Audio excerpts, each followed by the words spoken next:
How's it going, Jeremiahans? Into this video, I will be teaching you how to use the basic functionality on your Casio CDP-S350 digital piano that comes with a range of features. One of the first things you want to know how to do is to change the different voices on this piano. So there are a few ways you can change the voices on Casio keyboards. They call it the tone, and here we've got the tone button. When you press that, you will be in the tone selection mode, and you can either turn this knob here to move up and down to the various different voices available. Alternatively, you can select the voices quicker by using the category button over here. Every time you press it, it will go to a different category. Once you are in the category that you want, for example, if you want the reed instruments, you can just use this knob here to then make further final selection of the instruments in the reed category. In this case here, I have selected a solo oboe. After selecting a main voice, the other thing you want to know how to do is to select a rhythm that you can play along with. And you can do that by pressing this button over here that says rhythm.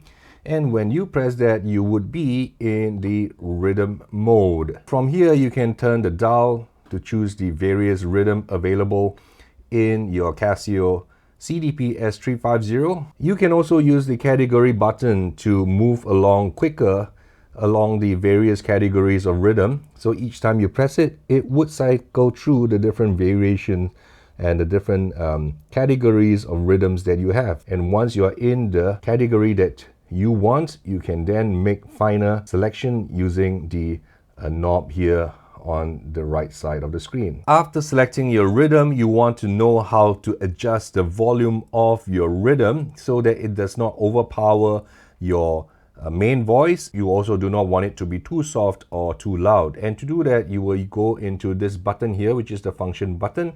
Once you're in the function button, you would turn the wheel to find the particular function that you want. And in this case, the one that we are looking for is accompaniment volume. Once you have accompaniment volume selected, you want to press enter by pressing so. And once you have done that, when you turn the knob here, it would change the volume of your accompaniment to how loud or how soft as you require it to be. Do you want to learn to play the keyboard with chords like this?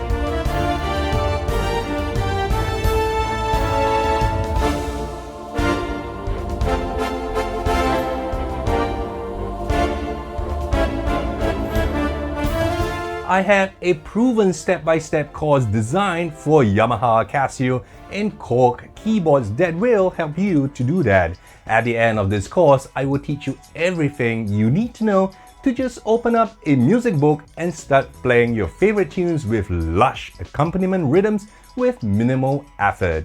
I will teach you to read music, play chords, and use the different sounds and rhythms on your keyboard. Check out the links in the description below for more information. Now that you know how to set your accompaniment volume, the next thing you want to know how to set for your rhythm is how fast or how slow the beat is going to be. And you can use this tempo button over here. When you press this button, the screen will show tempo and the current tempo, and then use the dial to quickly change to the tempo that you want, whether it's higher or lower. So a lower number will give you a slower rhythm, and a higher number will give you a faster rhythm. Alternatively, if you already know how fast you want the rhythm to be, you can actually just tap it out by 1, 2, 3, 4. And your tempo would automatically be set for you based on how fast you actually press that tempo button over here. The Casio CDP-S350 digital piano supports dual layers, and I'm going to teach you how to use different voices in the different layers. Right now, if you look at the screen, it only says U1, which is upper layer 1. This is the voice selected for the upper layer 1. Right now it's oboe. And if you move to the right of the piano here, there is this button that says layer. And if you press that, if you look at the screen, U2 will be turned on. And this current voice is the upper layer 2. You can then turn the knob to change the second layer voice to whichever that you want. So now when you play on the keyboard, there'll be two voices. There will be that original oboe voice that we selected, and there will be a string voice as well. Compared to if I were to turn off the layer, you only get a single voice. The next thing you want to do is to learn how to turn on the accompaniment mode on this piano. You look at this button here, it says ACCOMP. If you press that once, that will trigger on the accompaniment mode. And you can tell that it's turned on because at the bottom of the screen here, there is this little icon here that says ACCOMP. If ACCOMP is turned off right now, when you start the beat, you only get a drum beat. But if you have ACCOMP turned on, you would be able to have your full backing track when you play your song. So to start and stop your rhythm, this is the toggle switch you can use to start as well as stop. But the other more useful feature that you want to use is this synchro start. With synchro start turned on, if you press it once and you look at the screen, you will have this little dots blinking. You are now in synchro start mode. So the chord will not start until you press a chord on the left hand. Any note you press on the right hand will not trigger the rhythm. But whenever you press a chord on the left hand, the rhythm will start with the accompaniment.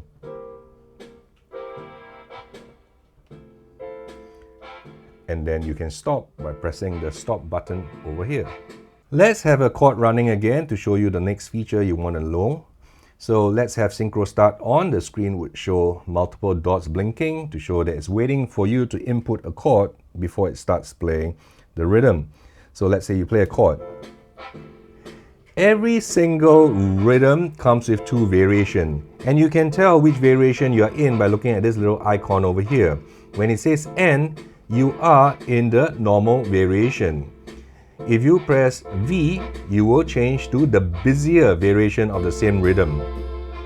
And you can tell that it's in the more complex and busier rhythm when it says V. In addition, you get two different fill-ins that will make it smoother as you move from one variation of the rhythm to another.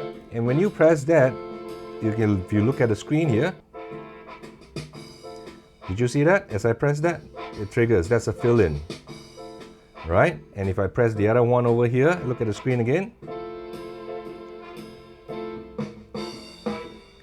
Right, there's a fill-in as it goes to the other variation. The other thing we want to make use of is the different intro and ending to make your song more polished. So we have an intro here and an ending. What you can do is press a synchro start so that it stands by for you, and you go trigger the intro button here, and you can tell that it's going to go into intro because the screen will be blinking I. So when you play a chord,